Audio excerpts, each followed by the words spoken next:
Korupsi yang membuka peluang pemeriksaan artis soal kasus yang terjadi atau menjerat mantan Gubernur Jawa Barat Ridwan Kamil. Komisi Pemberantasan Korupsi membuka peluang memeriksa artis Aura Kasih terkait kasus korupsi Bank BJB.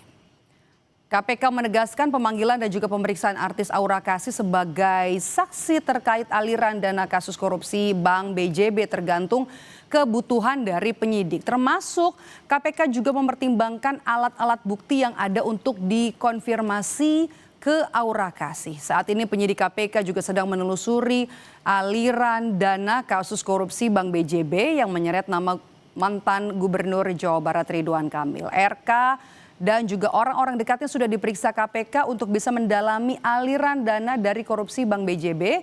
Salah satunya adalah nama Lisa Mariana. Aliran dana ke angka tadi atau ada nggak rencana dari KPK untuk mengkonfirmasi terkait? Ya, terkait dengan pemeriksaan kepada saksi, siapapun itu tentu nanti sesuai dengan kebutuhan penyidik. Ya, berdasarkan informasi atau bukti-bukti awal yang kemudian nanti dibutuhkan untuk melakukan klarifikasi, dibutuhkan untuk dilakukan konfirmasi ya terkait dengan informasi atau bukti awal tersebut. Dan tentu KPK terbuka untuk memanggil siapa saja yang memang keterangannya dibutuhkan untuk membuat terang dari perkara ini. Nah, jika nanti sudah ada jadwal pemanggilan pemeriksaan kepada saksi siapapun, tentu nanti kami akan sampaikan kepada publik. Oke, kita akan bahas satu persatu orang-orang dekat dari Ridwan Kamil dalam kasus korupsi Bank BJB. Ada yang pertama nama Lisa Mariana. Nama Lisa Mariana juga sudah diperiksa Komisi Pemberantasan Korupsi sebagai saksi pada 22 Agustus 2025. Usai diperiksa, Lisa Mariana mengakui ada aliran dana untuk dirinya dari Ridwan Kamil untuk kepentingan anaknya. Namun Lisa mengaku tidak tahu asal uang tersebut. Kemudian kita akan lihat. Iya, Ridwan Kamil ya. Pembenaran adanya aliran dana. Ya kan buat anak saya. Berarti benar. Benar. Berapa banyak dan berapa jumlah? Ya saya tidak bisa sebut nominalnya ya.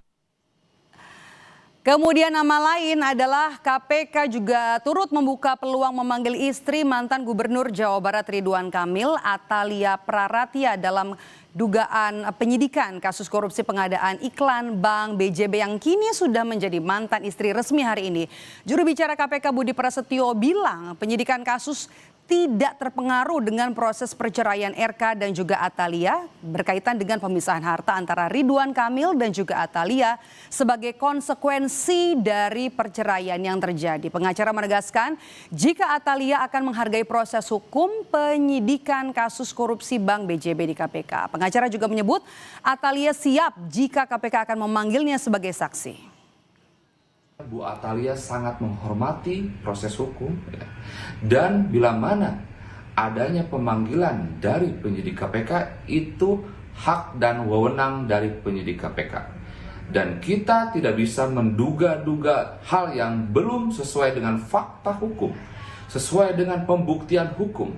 Itu masih jauh ya. Kita melihat konsep dari follow the money ini. Follow the money ini kan konsepnya itu harus ada pembuktian identifikasi transaksi ya. Lalu pendataan, lalu analisa hingga pembuktian. Itu kan tahapan-tahapan tersebut harus dilalui oleh penyidik KPK. Dan yang terakhir, saudara, nama yang akhir-akhir ini banyak disebut-sebut dekat dengan mantan Gubernur Jawa Barat Ridwan Kamil, yakni Aura Kasih. Aura Kasih juga dikabarkan jadi salah satu orang dekat dan juga masuk ke dalam pusaran kasus korupsi Bank BJB. KPK menyebut Aura Kasih bisa saja diperiksa KPK tergantung pada kebutuhan penyidikan. Namun saat ini KPK belum menjadwalkan pemeriksaan Aura Kasih karena penyidik masih mendalami aliran dana korupsi BJB. Dan saudara, KPK masih menyelidiki aliran dana dari kasus korupsi Bank BJB yang menyeret nama mantan Gubernur Jawa Barat Ridwan Kamil hingga sejumlah orang dekatnya. Apakah metode follow the money bisa menjerat mereka dalam tindak pidana pencucian uang?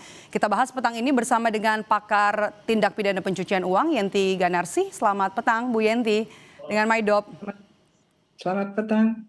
Oke, Bu Yenti, metode follow the money ini bisa langsung diterapkan? Apakah perlu nanti KPK menetapkan tersangka dulu, baru ada metode ini? Gini, KPK kan sedang menangani korupsi. Sekarang itu kalau metodenya seperti yang lama-lama dulu sebelum tahun 2000 ya, seperti ini menurut saya.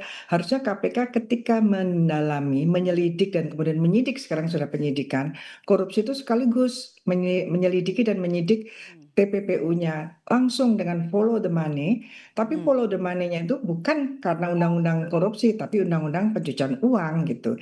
Jadi apa ya, gemes gitu ya sama KPK ini, apa sih kok nggak berani langsung mengatakan bahwa kita sedang mendalami korupsi dan TPPU-nya. Ini penting sekali agar masyarakat ini, masyarakat yang kita sekarang sedang geram ya dengan korupsi itu, untuk orang-orang dekat dengan para terduga koruptor ini juga mikir-mikir bahwa setiap korupsi itu pasti ada follow the money, pasti ada pencucian uang. Oleh karenanya hati-hati, jangan mudah sekali menerima uang dari seseorang, apalagi kalau orang itu kemudian nanti jadi tersangka korupsi. Yaitu contohnya apa sih? Kriterianya bagaimana uang ini Oke. alasannya itu tidak masuk akal, jumlahnya besar dan tidak sesuai dengan profil pemberinya. Misalnya seperti itu, kita harus edukasi kepada masyarakat, Oke. jangan mudah mau menerima, termasuk keluarga gitu. Korupsi dan pencucian uang. Jadi KPK juga Anda nilai perlu melibatkan PPATK, Bu Yenti? Sangat, iya, KPK saya kira sudah sejak awal dengan PPATK ya, Hudson. Yang penting paradigmanya KPK itu ketika gelar perkara itu bisa nggak sih mereka fokus dan paradigmanya dibuka gitu ya, wawasannya dibuka bahwa setiap korupsi, apalagi korupsi ini sudah terjadi 2 tahun yang lalu, ya misalnya atau 3 tahun yang lalu, pasti uang korupsinya kemana-mana gitu kan. Jadi artinya apa? Setiap korupsi yang sudah bukan korupsi yang tertangkap tangan dan baru sekali melakukan korupsi, kemarin pun bisa jadi pasti sudah ada TPPU-nya. Ini KPK harus menyiapkan dua pasal sekaligus gitu. Jadi kalau seperti ini, KPK kan kita ada pandangan dong kepada KPK ini, kok KPK apa ya, terkesan lebih melindungi pelaku, lebih tidak memberikan suatu edukasi kepada masyarakat bahwa hati-hati, jangan mudah korupsi, karena kalau udah korupsi ketika digunakan pun akan ada undang-undang TPPU yang menyertainya. Kenapa? Karena paradigma penegakan korupsi itu adalah adanya suatu keadaan pemulihan, recovery, itu dengan cara bagaimana follow hasil korupsi itu kemana, dan follow the money itu adalah strateginya TPPU. Kenapa? Karena kita sekarang memidana, menyelesaikan masalah korupsi bukan saja ingin memenjara seorang karena korupsi, tapi juga yang penting juga adalah bagaimana mereka itu dijeratkan dan orang lain itu dicegah agar tidak melakukan, karena uangnya itu akan ditelusuri dan akan diterapkan juga undang-undang TPPU. Artinya orang yang melakukan korupsi itu akan dikenakan 2 tindak pidana sekaligus, dan ketika melakukan TPPU aktif, dia memberikan kepada siapapun, akan ada pelaku TPPU pasif, yaitu orang-orang yang menerima, termasuk dalam hal ini orang-orang terdekatnya, orang-orang itu bisa istrinya, bisa anaknya. Dan KPK dulu ya pernah menangani waktu Presiden PKS kasus sapi import ya, itu udah seperti itu, sedemikian rupa banyak artis-artis yang diperiksa. Kenapa KPK sekarang ini malah kesannya mundur, kesannya malah seolah-olah apa ya, tidak paham TPPU atau sengaja tidak menggunakan TPPU sejak awal, sehingga hasil kejahatan asal itu semakin sulit nanti untuk ditelusuri gitu, Mbak. Oke. Kemudian ini juga menarik, saya juga ingin tahu nih apa catatan Anda, Bu Yenti, ketika penyidik sudah menetapkan 5 tersangka tapi belum mendalami aliran dana korupsinya, apa yang salah dalam hal ini? Ya, KPK sudah menetapkan 5 tersangka, RK masih saksi gitu ya, dia waktu itu jadi gubernur gitu ya. Ya, KPK seperti yang ragu-ragu, seperti yang bisa diragukan integritasnya gitu ya. Kenapa yang 5 begitu cepat? Tidak mungkin lah Coba diundang orang pakar-pakar hukum administrasi negara.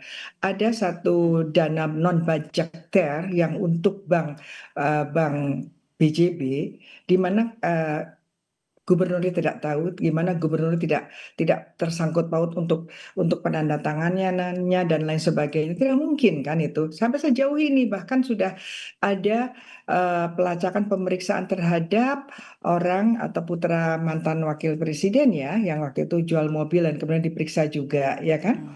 Kok masih saksi yang ini dan kemudian yang 5 itu juga TPPU-nya mana gitu? Karena kalau yang 5 itu melakukan korupsi iklan dari dana non budgeter, kemudian diperiksalah mantan gubernurnya, berarti mereka tuh memberikan sesuatu kan kepada mantan gubernur ini. Berarti mereka itu juga, apakah mereka itu dengan mantan gubernur ini adalah satu paket atau penyertaannya dalam korupsi, ataukah mantan gubernur ini sejak awal justru sudah ada TPPU dari mereka? Ini yang harusnya sudah dilihat TPPU-nya di mana ya, berkaitan dengan dugaan melibatkan mantan gubernur ini. Apakah mantan gubernur terlibat bersama-sama korupsinya, ataukah mantan gubernur ini terlibatnya justru waktu penerimaannya saja?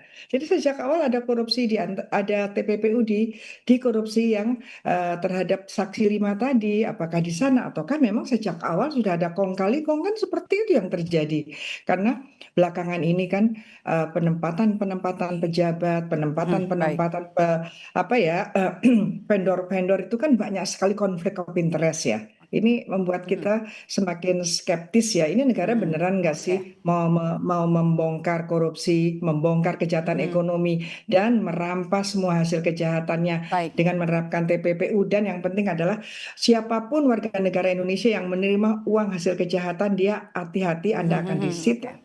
Dan kemudian Anda juga ada ancaman pidana TPPU, di mana TPPU itu sekarang masuk dalam tindak pidana yang ada dalam KUHP. Jangan salah ini KPK. Oke, kita tunggu nanti kelanjutan dari KPK untuk bisa mengusut aliran dana dari kasus korupsi Bank BJB. Terima kasih pakar TPPU, Bu Yenti Ganarsi sudah bergabung bersama kami di Kompas Petang. Terima kasih.